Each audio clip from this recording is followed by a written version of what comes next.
জমকালো ভোজসভার আয়োজন, রাজকীয় ডাইনিং আর ক্যামেরার সামনে দুই নেতার চওড়া হাসি। প্রথম দেখায় সবকিছুই হয়তো ভীষণ ইতিবাচক মনে হতে পারে। আসলেই কি তাই? দুই ক্ষমতাধর মগজের এই সাক্ষাতের মূল উদ্দেশ্য কি সফল হয়েছে, নাকি হাজারো সমীকরণের এই হাই ভোল্টেজ বৈঠক বিশ্বকে নতুন কোনো সংকটের দিকে ঠেলে দিবে? বিভিন্ন আন্তর্জাতিক গণমাধ্যম বলছে, বৈঠকে চীন মার্কিন সম্পর্কের সবচেয়ে স্পর্শকাতর বিষয় তাইওয়ান নিয়ে ট্রাম্পকে সরাসরি সতর্কবার্তা দিয়েছেন শি জিনপিং। মার্কিন প্রেসিডেন্ট ডোনাল্ড ট্রাম্পকে সতর্ক করে চীনের শি জিনপিং বলেছেন, তাইওয়ান ইস্যু ভুলভাবে পরিচালনা করা হলে চীন ও যুক্তরাষ্ট্র সরাসরি সংঘাতে জড়িয়ে পড়তে পারে। চীনের পররাষ্ট্র মন্ত্রণালয় তাদের এক্স অ্যাকাউন্টে পোস্ট করা একটি বিবৃতিতে বলেছে, ইরান পরিস্থিতির ওপর চীনের অবস্থান অত্যন্ত স্পষ্ট।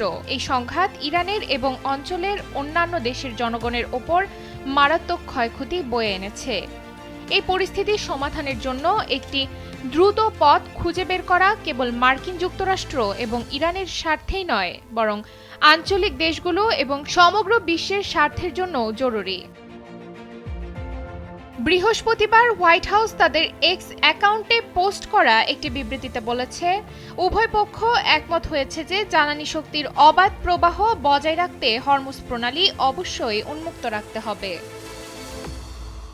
হোয়াইট হাউস তাদের বিবৃতিতে বলেছে, উভয় দেশ একমত হয়েছে যে ইরান কখনোই পারমাণবিক অস্ত্র তৈরি করতে পারবে না।